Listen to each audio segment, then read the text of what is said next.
3인 3색 토크 전문가들과 함께 시장 상황 살펴보도록 하겠습니다. 저희가 사실 주말에 방송을 마칠 때는 편안하게 좀 쉬십시오 이렇게 얘기하는데 네.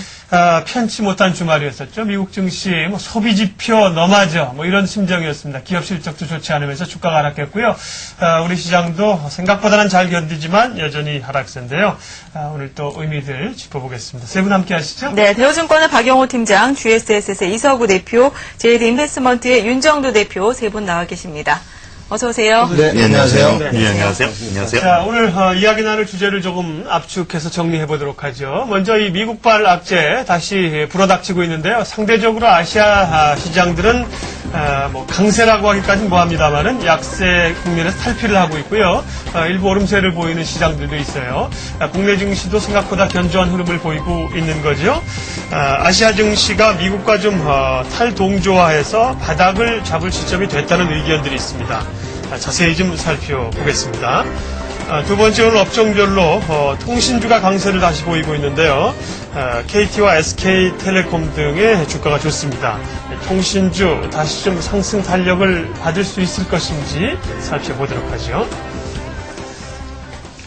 네, 미국발 악재가 전 세계를 좀 불안하게 하고 있는 가운데 그래도 이제 중국 증시를 비롯한 아시아 시장 또 브릭스 시장 같은 경우는 이제 미증시 하락분에 비해서는 그래도 좀 선전을 하고 있는데요. 우리 시장도 역시 좀 이에 동참할 수 있을지 좀 궁금해집니다. 이와 관련해서 이제 구체적으로 살펴보도록 하겠습니다. 박영호 팀장께서는 이제 미국장과 관련해서 좀 자세하게 말씀을 해주시겠고요. 그리고 이서구 대표께서는 브릭스 시장, 또 윤정도 대표께서는 아시아 시장과 관련해서 구체적으로 이제 좀 조금씩 나눴습니다. 예, 이제 얘기를 해주실 텐데요. 일단 박영호 팀장님, 네, 어떻게 좀 보고 계세요? 지금 우리 시장이 상대적으로 강세를 보이고 있는 거 좀 긍정적이라고 보고 있거든요.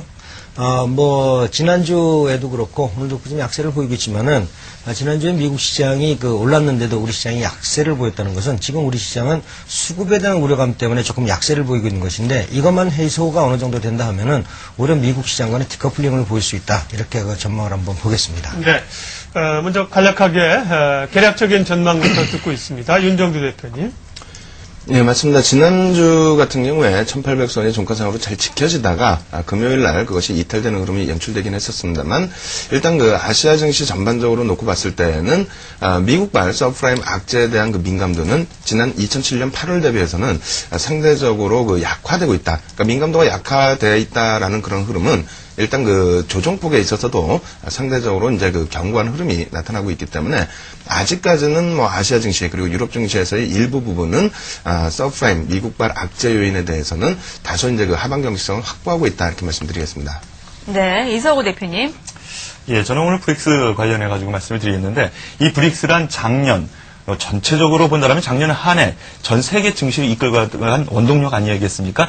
그런데 이런 원동력이 미국의 경기 둔화가 아니라 침체 가능성에 더불어서 좀 출렁이자 우리나라 같은 경우에는 이 브릭스 국가와 좀 다른 흐름을 좀 이렇게 아직은 보여주고 있는데 향후에는 미국시 안정화만 되면은 바로 쫓아갈 수 있는 영역이 되지 않을까? 즉 긍정적으로 좀 봐야 되지 않겠는가라고 말씀을 드리겠습니다. 네.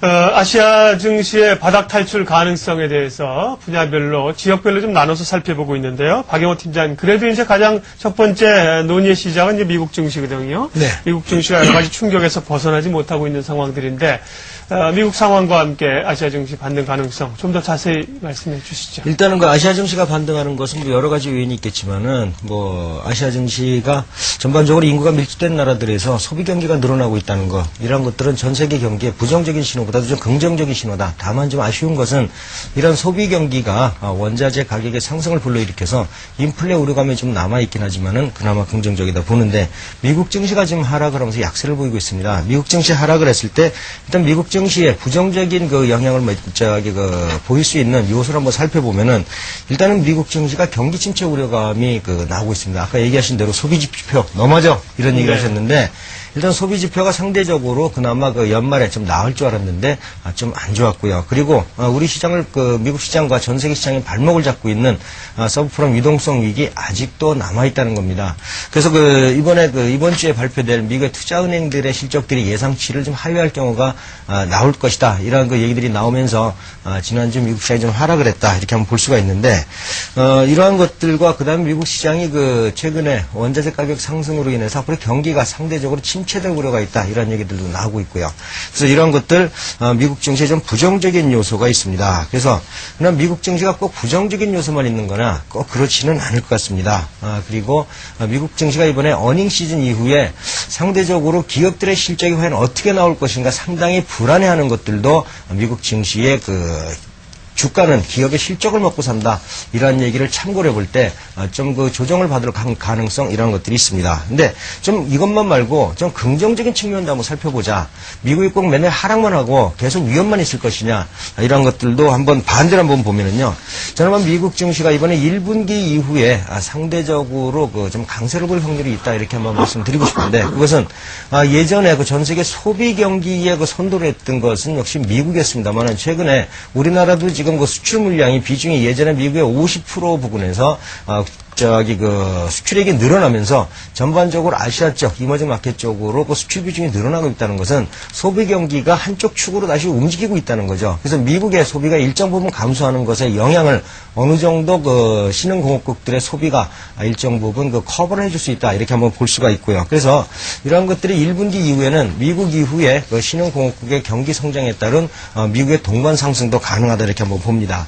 그리고 지금 유동성 위기가 상당히 우려감이 있는데 이런 유동성 위기 최근에 싱가포르라든지 그다음에 중동이라든지 이런 나라 그리고 지금 중국 같은 경우에도 아마 외화가 너무나 많이 들어 상당히 어려움 오히려 곤란한 입장이고요. 그리고 중국 쪽 수출을 많이 하는 나라고 수출의 비중이 미국이나 유럽 쪽의 비중이 클 경우를 감안을 해볼 때 미국의 경기 침체가 중국의 경기 침체와 연동될 수 있다 이런 생각을 아마 할 수가 있을 겁니다. 그래서 중국도 그러한 남는 외화를 미국의 유동성 위기를 극복하는데 일정 부분 투입할 확률도 있다는 걸 감안을 해보면은 미국의 유동성 위기는 이번 1, 4분기를 기점으로 해서 어느 정도 좀 해소될 수 있지 않을까 이렇게 한번 살펴볼 수가 있습니다.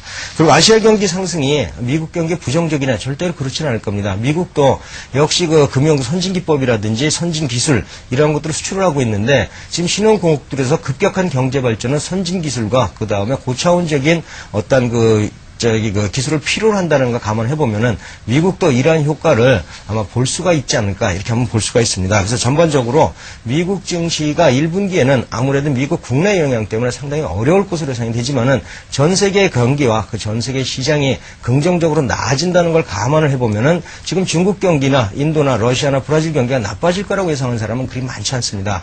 이러한 것들에 편입해서 아마 미국이나 일본이나 우리나라 이런 유럽들도 전반적으로 긍정적인 효과를 보일 것이다. 이렇게 말씀을 드릴 수가 있고요. 또 하나는 이런 것에 따른 우리나라 국내 증시 동향도 부정적인 측면보다는 긍정적인 측면으로 우리가 접근을 하는 것이 좋지 않겠냐 이렇게 생각을 합니다. 네.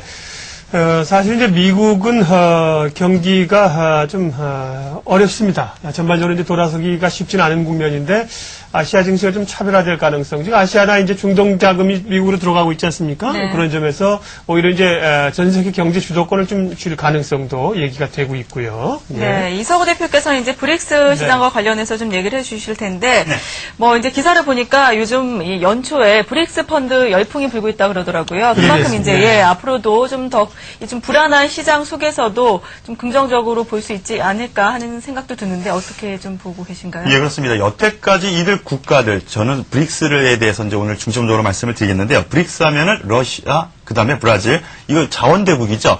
그 다음에 인도, 중국, 신흥경제국이라고 할 수도 있겠습니다. 이들 경제대국, 그리고 자원국가들이 상대적인 강세를 보이고 있는데, 그러면 현재 흐름이 어느 정도인가 한번 보시겠습니다. 예, 차트를 먼저 한번 보시죠.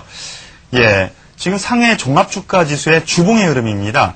예, 아직까지도 커다란 흐름, 주봉의 흐름이니까요. 커다란 흐름 안에서 예, 상승 그 추이를 예, 이탈하지 않는 흐름, 그리고 최근의 흐름을 보면은 쌍바닥의 흐름을, 즉 바닥을 두 번 친 이후에 고점을 넘어서는 흐름을 보여주고 있습니다. 지금 뭐 5,500대의 가장 큰 저항대에 있기는 하지만은, 예, 지금 쌍바닥 이후에 돌린 이런 흐름 안에서 보면은, 예, 바닥권을 탈피하던 것 아닌가라는 생각을 좀 하게 되고요. 그 다음에 브라질이 조금 약세이긴 한데, 예, 하지만은 전반적인 흐름이 고공권대에서 아직도 머물러 있다라는 점, 상대적인 강세가 상당히 예, 눈에 띄죠. 브라질? 예, 브라질입니다. 네. 예, 브라질 증시고요. 네. 그 다음에 세 번째, 예, 러시아 증시 보시겠습니다. 러시아 증시. 예, 뭐, 산유국의 일조를 또 하고 있고, 여러 가지 자원이 좀 많은 국가인데, 고점을 친, 10월 때 고점을 친 이후에 중국처럼 다시 한번, 예, 다시 원상복귀를 하려는 그런 흐름을 보여주고 있고요. 그 다음에 마지막으로 인도 증시입니다. 인도 증시가 지금 가장 센 그런 흐름을 보여주고 있는데, 예, 최고치를 지속적으로 두드리는 이런 흐름을 최근에 보여주고 있습니다. 왜 이렇게 강한 것인가? 예, 여태까지는 생산지, 그리고 원자재, 라든가 아니면 공장의 그 생산지로 일컬어졌었죠. 그런데 여태까지 이것에 의한 부의 축적이 돼 있습니다. 바로 그것이 달러 비축고가 점점 늘어졌다는 것이죠. 제가 여기서 한 가지 제시를 하고 싶은 것이 있습니다. 이 국가들 달러를 많이 비축해 놨는데 그러면은 여태까지 생산 거점이었지만 앞으로 소비 관련 지역이라는 거 이거는 작년에도 많이들 말씀을 하셨었는데 이것이 미국에 영향을 줄 가능성도 있습니다. 상대적으로 미국 같은 경우 쌍둥이 적자라고 하죠. 무역 적자가 특히 심했습니다. 그로 인해서 지금 뭐 경기 침체, 뭐 둔화, 뭐 이런 이유로 인해서 달러 약세가 되고 있는데 그것으로 인해서 국부펀드라는 것이 설정이 되면서 지속적으로 유동성을 보급해주고 있죠. 예, 그리고 상대적으로 달러가 약세가 되면은 무역에서 예, 어느 정도 긍정적인 요소가 미국 쪽에서 분명히 나올 것입니다. 즉, 뭐냐면은, 무역 적자 부분이, 예, 일정 부분 해소될 수 있는 그런 해법을 좀 가지고 있는 것 아닌가라는 생각을 하고, 그리고 앞서 말씀드린 것처럼 국부펀드는 재정 적자가, 예, 미국 정부의 한정적인 그런 달러 투입고를 갖다가 외부에서 들어오면서 어느 정도 메꿔주는 역할, 즉 쌍둥이 적자가 좀 어느 해소 분위기를 조금 마련할 수 있는 그런 기미를 보이는 것 아닌가라는 생각을 한다라면은, 예, 여기에서 더 어두워지지는 않을 것이다 라고 말씀을 드리겠습니다. 예, 장밋빛일 때 꼭지를 치고요. 그 다음에 어두운 맵 속에서 빛이 하나 안 보일 때 바닥을 치는 것이라고 생각을 한다면 주변에 이런 미국의 암흑 같은 부분 그리고 상대적으로 이런 신흥개발국의 고점 흐름 차라리 예, 고점 흐름에서 도와주는 이런 역할에서 본다면 긍정적인 요소가 좀 비춰지지 않을까라고 말씀을 드리는 겁니다. 네, 좀 궁금한 점이 있는데요. 네. 사실은 이제 아시아 증시가 미국 시장으로부터 독립하기 위한 중요한 조건 가운데 하나가 이제 외국인들의 영향력 아니겠습니까? 네. 외국인들이 이 이머징 마켓에 대해서 비중을 좀 많이 줄여놓은 건지 비중이 많다면 외국인들은 우리 시장처럼 매도가 나올 수밖에 없거든요. 그리고 지금 말씀하신 브릭스 국가들 외국인 지분들이 어느 정도인가요? 그거는 파악이 네. 좀 안 되고 있는데 다른 분이 좀 도와주셨으면 네. 좋겠습니다. 네. 하지만 이머징 마켓, 예, 작년도에 좀 많이 비중을 줄였었는데요. 최근 들어서 그렇게 많이 줄어드는 모습은 아닌 것으로 지금 파악을 하고 있습니다. 전반적으로 이제 그 부분에 대한 거는 다음 시간에 한번 제가 자료를 준비를 해서 한번 말씀드리겠습니다. 알겠습니다. 예. 뭐 갑자기 여쭤본 게 돼서 구체적으로 이제 수치들은 좀 뽑아봐야 될 것 같고요. 근데 전반적으로 우리 시장도 그렇고 이제 이머징 마켓에 대한 외국인들 비중이 어떻게 됐는가 그것도 중요한 것 같아요. 예. 자, 윤정주 대표님, 중국 시장 쪽을 집중적으로 봐주실 거죠? 중국이 뭐 몇 차례 휘청휘청 하면서도 또다시 오뚜기처럼 일어나고 말이죠. 또 우리 시장 영향도 함께 짚어주세요. 일단 그 중국 시장 앞에서 이제 설명을 자세히 해주셨고요. 중국 시장 같은 경우는 이제 앞에서 말씀해주신 것처럼 상대적인 강속되고 있는 부분들 이러한 부분은 지난 10월 25일 이후부터 해서 선조정이 나왔습니다. 그래서 10월 중순까지 선조정이 나온 이후에 12월 중순 이후부터 해서의 강세가 지속되고 있는 부분인데요.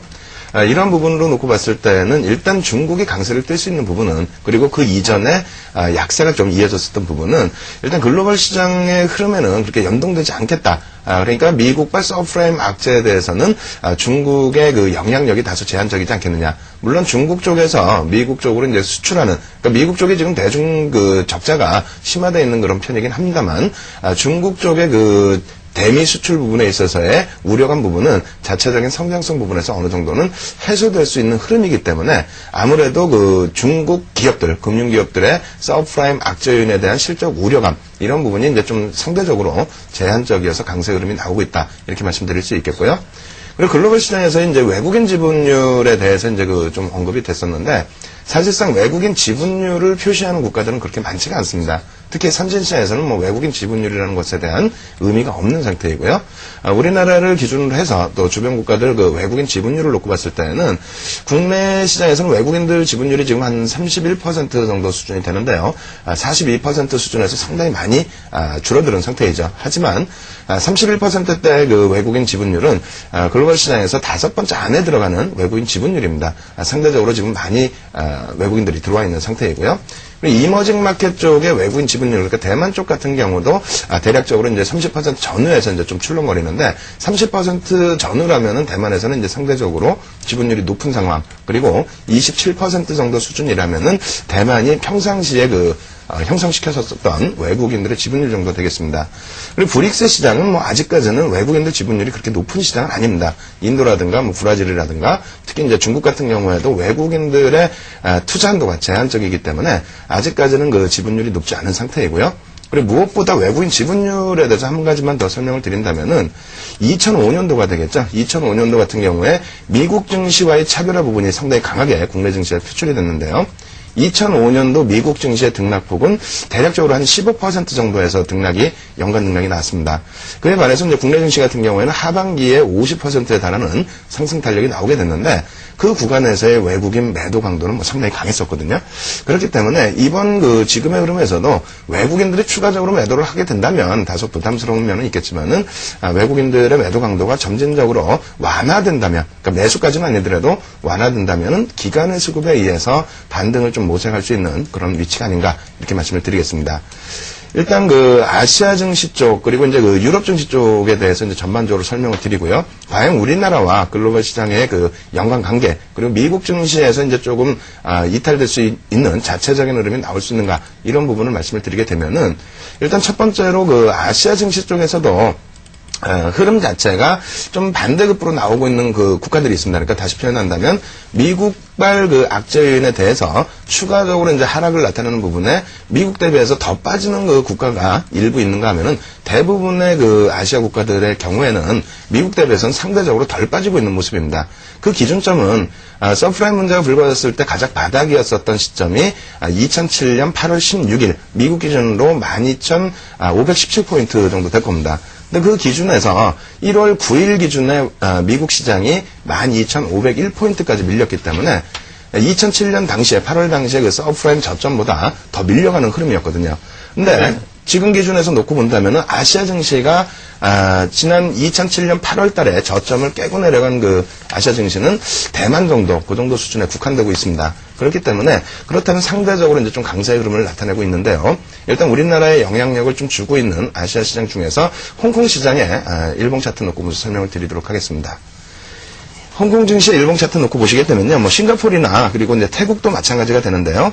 8월 달 저점 대비해서의 등락 퍼센테이지는 뭐 상당히 크겠죠. 그렇지만은 고점 대비해서 밀려 내려와 있는 폭이 대략적으로 이제 절반 정도 수준이 됩니다. 국내 증시 같은 경우에도 이제 지난 11월 23일날 저점을 지금 현재로서는 살짝 이탈하고 있는 그런 흐름이긴 합니다만 일단은 홍콩 증시와 비슷하게 거의 고점 대비해서의 그리고 또 저점 대비해서의 절반에서 조금 넘치는 수준이거든요. 미국 증시가 지금 현재 우리나라 지수 기준으로 1,600포인트 정도 수준까지 밀려 내려와 있다는 것을 감안을 했을 때는 국내 증시와 홍콩 증시 그리고 이제 싱가포르라든가 이런 쪽에 이제 강세가 나타나는 부분 이런 부분은 이제 서브프라임의 문제에 대해서 그리고 미국발 악재 그리고 미국에서의 경기 침체 부분에 대해서는 다소 벗어나고 있는 그런 국면이 아닌가. 가장 큰 이유는요. 이렇게 벗어날 수 있는 이유는 유럽 쪽에서 이제 한번 또 찾아보실 수 있겠습니다. 네. 서브프라임 문제 때문에 이제 가장 큰 문제가 됐었던 이제 국가들 중에 하나가 프랑스가 되겠죠. 프랑스 같은 경우에는 기억나실지 모르겠습니다만 BNP 파리바의 또 문제 때문에 서브프라임 연동돼서 같이 프랑스 같은 경우에도 유럽 증시 중에서 상당히 좀 큰 폭의 하락을 나타냈던 국가입니다. 근데 미국발 서브프라임 문제가 다시 불거지면서 프랑스 같은 경우에는 지난 8월 저점 수준까지 다시 밀려 내려와 있는 상태이고요. 여기에서 이제 조금 벗어나 있는 영국이라든가 혹은 독일 같은 경우에는 상대적으로 저점 대비해서는 아주 견고한 흐름이 나오고 있죠. 근데 이제 아시아 증시에서 또 니케이 같은 경우에는 또 미국의 전체적인 서프라임 우려감이 실물 경기로 전이되는 부분들 그러한 부분이 정책적으로 일본 정부와 미국 정부의 여태까지 한 10년 정도 이어져 왔었던 정책적인 긴조 상태가 그런 부분이 이제 좀 악영향을 실제 경기에 악영향을 미칠 가능성이 있기 때문에 니케이, 프랑스 이런 쪽 같은 경우가 이제 좀 하락폭이 깊고 반대적으로 영국이나 독일 그리고 이제 아시아 증시 네. 같은 경우에 상대적인 이제 좀 강세를 띨 수 있는 그런 부분은 네. 서브프라임의 기준이 된 것 같습니다. 네. 어쨌든 아시아 증시를 필두로 해서 우리 시장도 기술적 강한 반등을 기대해 볼 수 있다는 걸로 결론을 지으면 되겠고요. 네, 그렇습니다. 네. 네, 3인 3색 토크 세 분의 전문가와 함께하고 있고요. 두 번째 주제는 통신주죠. 네. 오늘 통신주가 상대적으로 강세를 보이고 있는데요. 네, 그렇습니다. 그 가운데서도 이제 SK텔레콤, KT 등의 움직임이 좀 좋은 편입니다. 네. 통신주 강세에 대해서 어떻게 좀 보고 계시는지 얘기를 좀 들어보도록 할 텐데요. 이제 뭐 그동안 급락을 좀 보였잖아요. 그래서 네. 이전의 상승분은 모두 좀 반납을 할 정도로 좀 하락폭이 컸기 때문에 이제 반등이 나오는 수준일 수도 있고 또 인수위에서도 이제 민간의 자발적 참여 방식으로 통신요금의 인하를 네. 추진하겠다 이렇게 밝힌 그건 또 영향으로 악재죠. 네. 이제 좀 조금 이제 상승을 보이고 있는데 어떻게 좀 보고 계시는지 네. 일단 윤정수 대표께서부터 좀 말씀해 주실까요? 답변부터 좀 해주시죠. 네, 일단은 불확실성 부분들이 다소 완화됐기 때문에 반등의 추세는 조금 더 이어질 가능성이 높다. 추세적인 국면으로 놓고 보셔도 무난할 것 같다. 이렇게 말씀드리겠습니다. 네, 알겠습니다. 자, 또 박영호 팀장님 생각은 어떠세요? 통신주. 네, 통신주가 그동안 하락을 한 이후에 그 반등을 보였는데 저는 유선과 무선의 그 업종 간 차이를 보고서 우리가 투자 전략을 세워야 되지 않겠느냐 저는 그런 생각을 하게 됩니다. 네. 네, 이석호 대표님. 예, 저도 박영호 팀장님과 같은 의견인데요. 지난번에 한번 이 부분에 대해서 말씀을 나눴었습니다. 그런데 저도 이 이동통신주 관련해가지고는 조금 어느 정도 더딘 흐름, 그 대신 유선통신 쪽으로 좀 더 강한 흐름이 나오지 않을까, 차별적인 흐름이 좀 나올 가능성이 있다. 하지만은 통신주 전반적으로 아직까지는 긍정적으로 봐도 되지 않겠느냐라고 말씀을 드리겠습니다. 네. 자, 좀 분류해서 업종 내에서도 구분을 할 필요가 있다는 말씀이신데 윤정수 대표님 생각부터 좀 구체적으로 들을까요? 예, 어떤 정책적인 부분이라서 강하게 어필해 드릴 수는 없겠습니다만, 예전에 이런 경우가 있었습니다. 2005년도 하반기에, 그때 당시에 이제 그 재보선 보궐선거가 있었는데, 그 당시에도 똑같았죠. 그러니까 통신업종 자체는 사실상 민간 기업이 운영을 하고 있더라도 독점적인 그런 면이 상당히 크기 때문에 영업마진이 상당히 높습니다. 이런 부분에 대해서 선진성의 공약이 예전부터 선거철마다 나오는 그런 흐름이 주류를 가지고 왔었는데요. 2005년 그 연말에 있었던 그 재보선 때 나왔던 내용도 그때 당시에 이제 그 발신자 번호 표시 부분 이 부분을 무료화시키겠다. 이러한 그 정치적인 그 공약이 나왔었죠. 근데 그 당시에 그러한 부분을 이제 악재 요인으로 해서 주가들이 이동통신사 같은 경우는 큰 폭으로 이제 조정을 받았습니다. 근데 그러한 그 악재 요인이 예전 같으면은 일방적인 악재 요인으로 그 작용이 됐었지만은요, 2005년 그 당시 기준 이후부터 놓고 본다면은 악재 요인을 제시했을 때, 그러니까 정치권에서 이런 부분을 낮추겠다, 요금 인하를 하겠다, 이런 부분과 함께 반대적인 국부에서는 어떤 그 통신사들이 그러한 부분을 이제 좀 이번 같은 경우에 요금을 인하했을 때 살아남을 수 있는 정책 부분을 새로 내준다는 거죠. 그런 것이 이제 2005년 이후에 지속되어 왔던 현상이기 때문에 이번 같은 경우에 좀 무리하게 영업이익에 큰 영향을 미칠 수 있는 통신요금의 20% 인하 이런 악재 요인도 사실은 제가 판단하는 기준에서는 바로 급진적으로 시행이 될 가능성은 좀 적다 이렇게 판단이 되는 거고요. 그리고 이제 그러한 부분 때문에 주가 부분이 상당히 크게 밀려 내려왔었는데 지금 이제 반등을 주는 부분은 지난 주 중에 그러한 내용을 다시 인수위에서 발표를 했죠. 그래서 인수위에서 발표한 부분이 현재로서는 급격하게 요금 인하를 단행할 수 있는 그런 흐름이 되지 않기 때문에 점진적으로 요금 인하에 대해서 점진적으로 단행할 수 있도록 그러한 그 조치를 만들어 나가겠다 이런 내용으로 이제 좀 한 걸음 물러선 부분이 있습니다.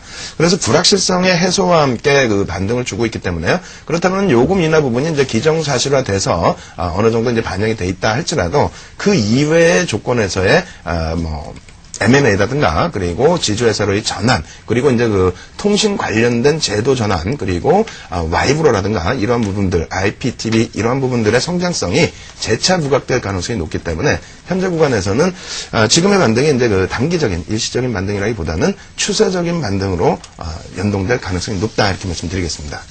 네. 계속해서 박영호 팀장께서는 어떻게 보고 계시는지 살펴보죠. 네. 유무선 차등 전략이 좀 필요하다 이런 말씀 해주셨는데요. 어떻습니까? 네, 지금 유무선 차등 전략이 저는 필요하다고 봅니다. 그것은 아무래도 아까 윤정 대표님 얘기하신 대로 통신요금 인하는 그 이동통신 업체에 대해서는 상당히 어려운 부분입니다. 그만큼 수익성이 바로 줄어들 수 있는 요인이 나오기 때문에 어렵습니다. 그러나 지금 그 유선통신 관련은 지금 얘기하신 그 IPTV라든지 와이브로라든지 그리고 그 통신 그 재판매라든지 이러한 것들 결합상품 판매가 앞으로 이어질 것으로 보이고 있기 때문에 그동안 수익성이 별로 안 좋아서 주가가 재평가를 받지 못했던 부분들이 앞으로 신규 상품 출시에 대해서 수익성을 다시 한번 검증을 받을 수 있을 것 같고요. 그리고 아무래도 유선과 무선이 이번에 아마 그 정부가 바뀌고 나서는 통신요금 인하와 관련해서 아마 그 인수합병 얘기가 심심치 않게 떠돌 것으로 생각을 합니다. 그래서 전반적으로 지금 반등을 하는 것은 일단 유선업종은 앞으로 기대감 때문에 반등을 해주고 있는 것으로 보이고요. 그 다음에 무선 쪽은 낙폭과대에 따른 단기 기술적 반등으로 생각을 합니다. 그러나 앞으로 통신업종이 현재 남아있는 건 유선업종이 앞으로 그 신규 상품 출시 때문에 기대감은 지속적으로 살아있다고 보고요. 그 다음에 또 하나 남아있는 것은 역시 그 M&A 건 SK텔레콤과 하나로텔레콤의 그 인수와 그 다음에 KT와 KTF 인수 이런 얘기가 올해 통신요금 인하와 더불어서 심심치 않게 나올 것으로 생각하기 때문에 이런 것과 그 한번 연관하는 그러한 차등 전략과 그 다음에 M&A 전략이 아마 그 통신 관련주를 올해 시장의 어떤 테마로 만들지 않을까 이런 생각도 한번 하게 되고요. 그리고 이것만 있는 것이 아니고 저는 최근에 시장의 동향이 어느 한 종목이 지속적으로 오르는 것이 아니라 어떤 그 업종별 그 순환매가 이루어지고 있다고 저는 한번 봅니다. 그래서 지금 통신업종이 반등하는 것도 이러한 요소도 우리가 한번 그 봐주고 있다라고 봐줘야 되는데 최근 시장의 그 동향을 보면은 수급 상태가 그리 좋지는 않습니다. 프로그램 매도 지금 그 물량 남아 있고요. 그리고 펀드 자금들이 상당히 좀 이렇게 들어오는 양들이 좀 적어지고 있는데 이런 것들이 시장에서 어느 정도 그 해결이 된다 하면은 아마 통신주 이외에 다른 업종들도 업종별 순환매가 나올 확률이 높다라는 것인데 제가 일단 펀드 동향을 최근의 동향을 그림으로 한번 이제 표로 한번 준비해 봤는데 한번 보시면은 최근에 펀드 자금 이익이 좀 줄었구나라는 걸 한번 보실 수가 있을 겁니다. 네. 최근에 일주일 사이에 그 주식형 펀드를 일반 한번 살펴보겠습니다. 뭐 일반 주식, 중소형주식 여러 가지가 있는데 일주일 사이에 일반 주식은 0.49% 정도 감소를 했고요. 그 다음에 코스피 100 인덱스나 테마 주식이나 기타 인덱스 쪽으로는 자금이 좀 유입이 줄어들고 있는 거고요. 한 3개월 정도로 봤을 경우에는 약 10%, 11%, 15% 정도 되는데 최근 일주일간의 동향을 보면은 최근 일주일에 그 감소 추세가 좀 더 많아지고 있다는 겁니다. 그래서 지금 수급이 상대적으로 조금 불안정하기 때문에 시장을 전체가 오르는 게 아니라 업종별 순환매가 나오고 있다고 보고요. 그 다음에 최근 이제 프로그램 동향도 시장에 상당히 영향을 주고 있는데 프로그램 매수차익 잔고가 전주 그 말 기준으로 해서 약 5조 원 정도 남아 있고요. 그 다음에 매도차익은 2조 1천억인데 이게 최근에 그 움직임을 보면은 원래 그 매수차익하고 매도차익하고 동시에 지금 같이 움직이지 않습니까? 이게 어느 정도 일정 그 만나는 부분 되면은 저는 그 매수차익 잔고가 4조 한 5천억 정도나 4조 한 7천억 정도 부분에서는 일정 부분에 대해서는 매도 압력이 좀 낮아질 것으로 보고요. 이럴 경우에는 오히려 프로그램 매도가 매수로 전환될 확률이 높다는 걸 감안해 보면은 앞으로 그 기관들이 관심을 가져줘야 될 업종에도 업종별 순환매에 따른 그런 포지션 한번 봐줘야 된다고 봅니다. 그래서 우리가 살펴봐줘야 될 거는 일단은 이번 정부에서 체결될 경우에 확실해지는 한미 그 FTA 협정 체결에 관한 그런 관심주들 한번 봐줘야 될 겁니다. 한미 FTA 체결은 역시 자동차 그리고 섬유와 자동차 부품이 시장의 관심으로 떠오를 것 같고요. 또 하나는 그다음에 전년도에 약 400억 불인데 올해는 450억 불 내지는 500억 불 정도의 해외 수주를 기대하고 있는 건설 기타도 중공업 한번 봐줘야 될 것 같습니다. 그리고 올해가 올림픽이 열리게 되는데 아무래도 광고하고 디스플레이도 우리가 관심을 가져줘야 될 것 같고요.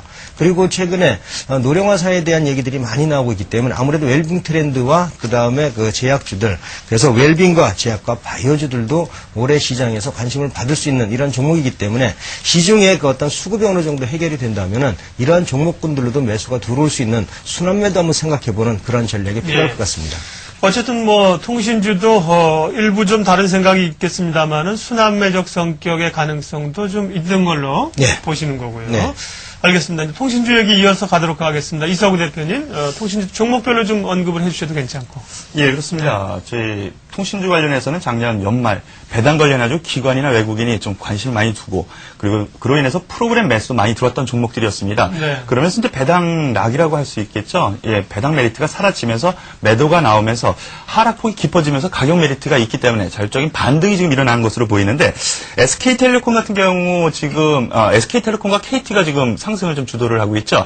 근데 SK텔레콤 같은 경우에는 개별적인 좀 내용이 좀 있습니다. SK텔레콤 같은 경우 중국 차이나 유니콤에 투자를 했었는데 그 투자이익이 1조 원을 투자했는데 1조 원 정도의 차익이 나왔다. 네. 예, 그 정도의 큰 차익이기 때문에 그런 이슈가 좀 나왔기 때문에 좀 상승으로 좀 돌아서는 모양입니다. 반면에 다른 이런 이동통신주 같은 경우는 상대적으로 좀 더 올라가는 반등이 좀 약한 흐름이 나오고 있는데 단발적인 이런 이슈적인 내용이 좀 있지 않은가. 그리고 지지 구역에서 당연히 지지가 돼야 될 그럴 자리이기 때문에 자율반등으로 해석하는 것이 더 낫겠습니다. 반면 제가 초대 말씀드렸던 것처럼 유선과 무선 통신주 좀 차별에 좀 의미를 좀 둬야 된다라고 말씀을 드렸는데 SK텔레콤과 KT를 구분해서 한번 말씀을 드리겠습니다. SK텔레콤의 현재 주가의 흐름을 먼저 보시겠습니다. 좀 전에 말씀드렸던 그런 흐름인데요. 연말 배당락 이후 생각보다 많이 하락하는 그런 흐름을 좀 보여주고 있습니다. 거기에서 기관의 흐름을 보면요. 그 이후 지속적으로 매도가 좀 나오는 흐름을 좀 볼 수가 있죠. 근데 지금 전 고점대 이탈한 이후 전 저점대까지 근처까지 온 흐름입니다. 그에 비해서 KT 흐름을 보면요. 상대적으로 강한 흐름이라는 것을 좀 볼 수가 있죠. 상승폭의 50% 정도에서 지지 기반을 좀 흐르는 그런 흐름을 볼 수가 있는데 제가 왜 이 유선 그리고 KT를 좀 좋게 보냐면요. IPTV나 와이브로 등 성장 동력이 아직까지도 기대감을 가지고 있다라는 점입니다. 그렇기 때문에 차별적인 좀 흐름이 앞으로 좀 나오지 않을까. 하지만은 통신 전반적으로 본다라면은 작년에 저점을 다지면서 좀 더 올해 한 해에는 좀 더 긍정적인 요소로 전반적으로 돌아설 것이기 때문에 굳이 모두 다 말씀드린다면 나쁘지는 않다. 하지만은 투자를 할 거면 유선 쪽으로 가자. 저는 그렇게 말씀을 드리겠습니다. 네, 잘 들었습니다. 시간이 없습니다만 오늘 월요일이고요. 장이 또 중요한 변곡점을 지나가고 있기 때문에 간략한 1분 전략들, 그야말로 1분 이내로 오늘 간략하게 압축해서 좀 얘기를 해주세요. 먼저 박영호 팀장님 전략부터 듣겠습니다. 네, 저는 지난주에도 말씀드렸지만 이번 주는 아무래도 변동성 있는 그러한 그 장세로 생각을 하기 때문에 적극적인 관심보다도 미국 시장의 동향을 보면서 조금 보수적인 관점으로 접근하는 게 오히려 유리하지 않을까 저는 생각을 하고 있습니다. 보수적으로 일단 이번 주 대응하자. 윤정두 대표님. 일단 시장 상황이 안 좋습니다. 그래서 일단은 긍정적인 면을 조금 한번 부각시켜 드릴까 하는데요. 차트 보면서 짧게 설명을 드리겠습니다. 다우지수 월봉 차트 놓고 보시게 되면요. 우리가 이제 앞에 시간에 이제 말씀드린 것처럼 미국 시장의 이탈이 돼서 좀 우리 그 시장 자체의 흐름이 나올 수 있겠느냐. 이런 부분을 주요시해서 이제 말씀을 드렸는데 가능성 충분히 있다. 그러한 부분은 일단 2005년도에 미국 증시는 횡보였습니다. 근데 우리가 알다시피 상하이 지수 같은 경우에 중국 지수 같은 경우에는 2005년도에 바닥을 잡고 돌리는 흐름이 나왔고요. 국내 증시는 50% 상승이 나왔죠. 근데 여기에 또 한 가지가 있습니다. 현재 기준에서 이제 유럽 증시 전반적으로 같은 흐름이 되겠는데요.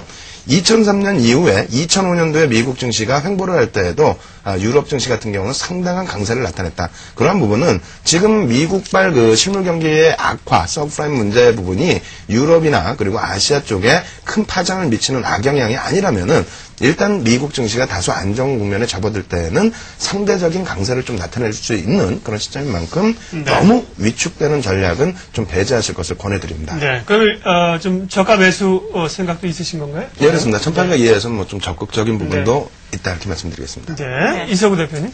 초대에 말씀드렸었는데요. 증시, 장밋빛일 때 꼭지를 치는 것이고요. 어둠 속에서 빛이 하나도 안 보일 때 바닥 국면이 형성이 되는 것이라고 저는 생각을 합니다. 지금 전반적으로 보면은 어둠투성이죠. 그런데 여기에 대해서 굳이 여기서 매도를 할 필요 있을까라는 생각.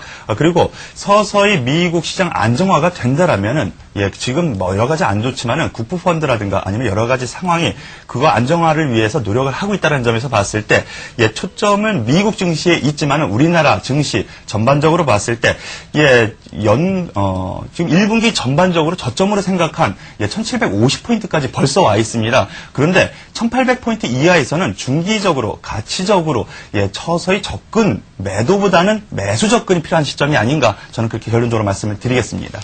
네, 알겠습니다. 세 분과 함께 마무리 1분 전략까지 들어봤습니다. 네. 지금까지 대우증권의 박영호 팀장, GSS에서 이석우 대표, JD 인베스트먼트 윤정두 대표와 함께했습니다. 고맙습니다. 네, 수고하셨습니다. 감사합니다.